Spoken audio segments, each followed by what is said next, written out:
todos, muito bem, tudo bem com vocês? Estamos aqui, vamos gravar uma videoaula hoje de português, né, fazendo correção de atividade, a atividade que nós trabalhamos na aula anterior e também explicar um novo conteúdo, né, uma nova atividade para essa aula de hoje. A gente ficou aí com a atividade das páginas, né, as páginas, basicamente página 95, 96, porque a 94 tinha um texto aqui, né, que falava sobre a literatura do cordel e o patrimônio material, é, patrimônio cultural e material brasileiro, né? Pernambuco, Paraíba, Rio Grande do Norte, Ceará e Bahia, que são os principais é, celeiros de produção e consumo da arte, no caso dessa literatura que a gente chama de literatura de cordel. Espero que vocês tenham lido aí, tenham tirado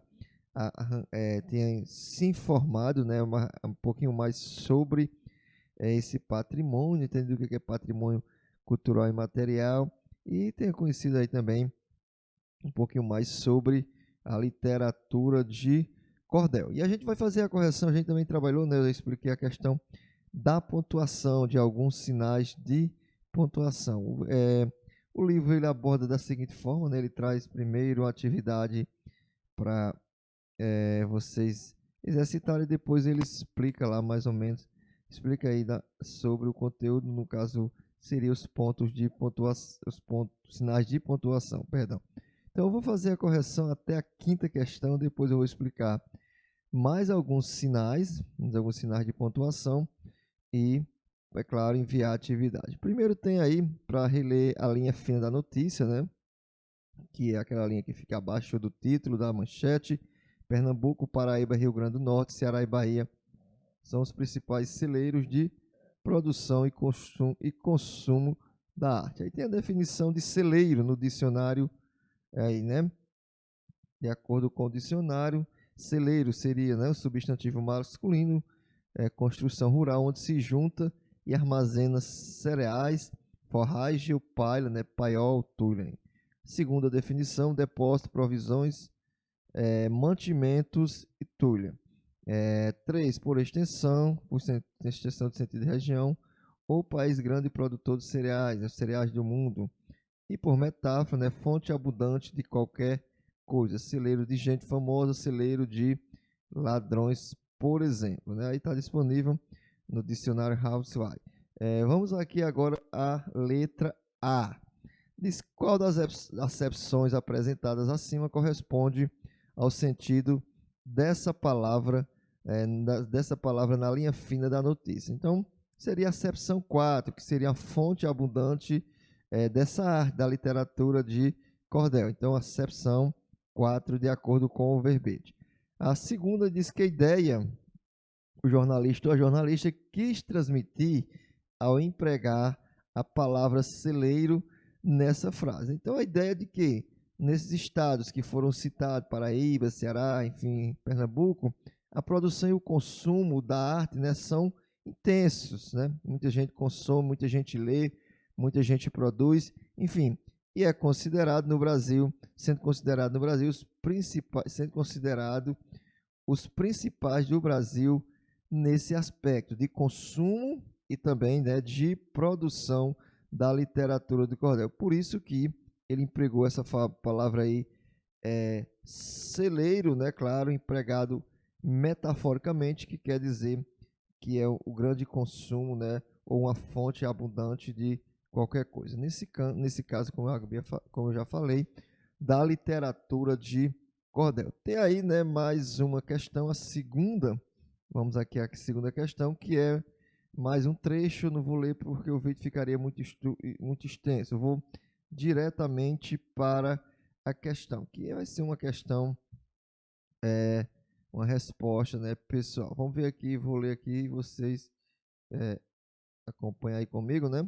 Diz aí, considerando as informações, dê sua opinião sobre o reconhecimento da literatura do cordel como patrimônio cultural e material brasileiro. Vocês vão dizer o que é que vocês pensam, o que é que vocês acham a respeito desse tema, né? A literatura do cordel realmente merecia ser esse patrimônio imaterial, enfim, opinião pessoal de vocês. Vamos aqui para mais. Aqui tem algumas observações, né? E vamos aqui para a letra. A letra B, não estou vendo aqui, pronto. Está aqui, né? Terceira questão, perdão, terceira questão, não letra B. Só aqui, ajustando aqui a tela para que vocês possam ver. E vou tirar aqui a minha imagem e botar aqui de lado. Então, terceira, tem aí para observar gênero literário, veículo de comunicação ofício, meio de sobrevivência para inúmeras pessoas. A literatura de cordel foi reconhecida pelo Instituto Patrimônio Histórico e Artístico Nacional, IFAM, como patrimônio cultural e material brasileiro. Então, a gente vai ver o emprego com relação ao emprego da vírgula, né? Qual é a função da vírgula no trecho em negrito. Então, isso a gente vê que é o que? Gênero literário, veículo de comunicação, ofício e meio de sobrevivência para muitas pessoas.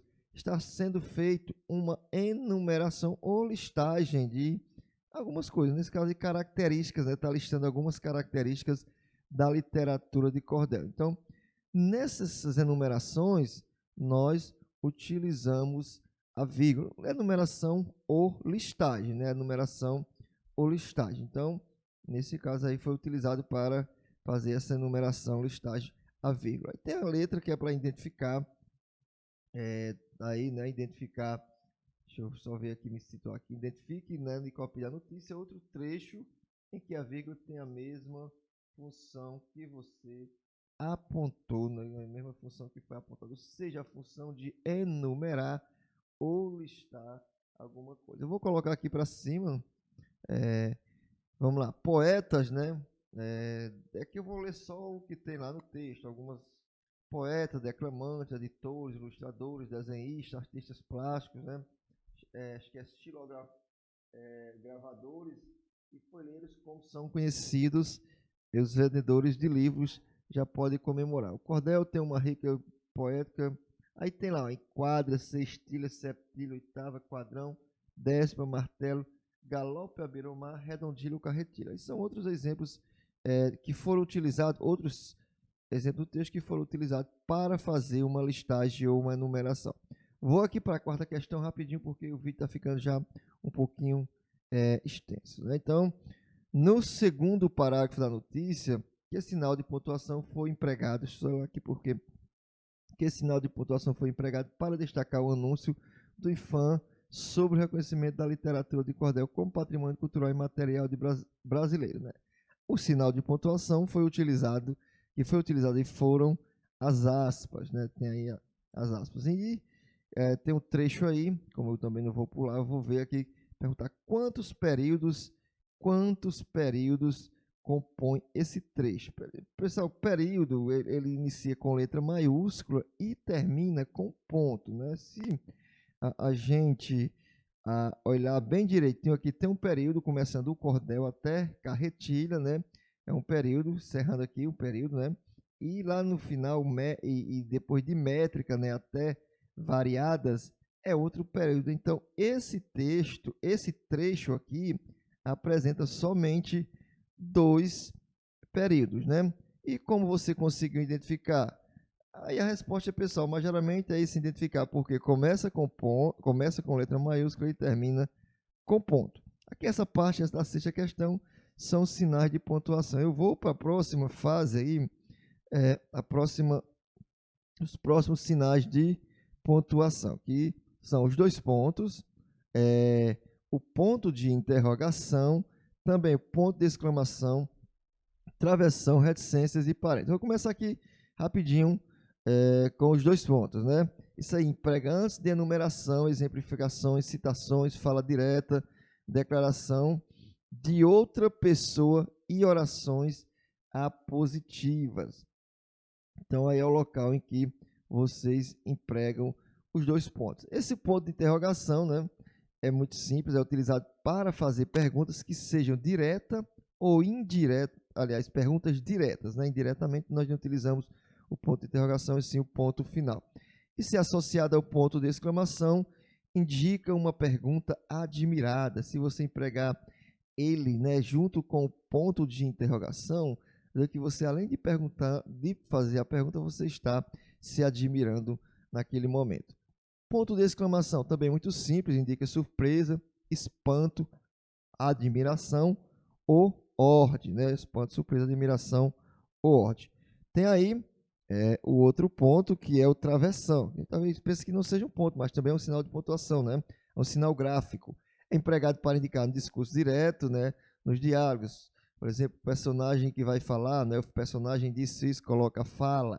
Aí você coloca a travessão para marcar a fala desse personagem. Também para isolar palavras ou frases e para destacar uma parte do enunciado. A travessão pode também, às vezes, substituir a vírgula ou os parênteses, né? Que seria mais uma espécie de explicação daquilo que foi dito anteriormente. E a reticência, né? Indicam interrupção do pensamento, dúvida, hesitação ou sugestão.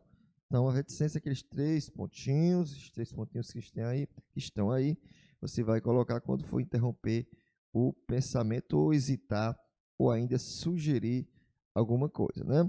E por último aí os parênteses, que são as palavras que intercalam palavras e expressões de explicação ou comentário. O parênteses, como eu ia falar aqui junto com o travessão, ao falar travessão, ele também pode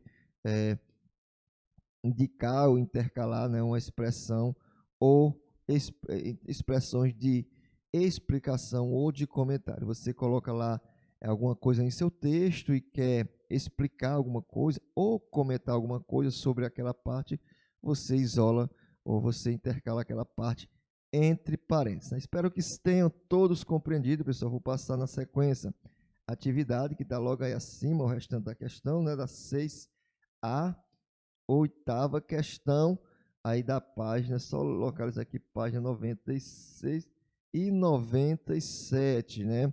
Espero que todos estejam bem. Um abraço, boa semana, boa aula para vocês e até o nosso próximo vídeo.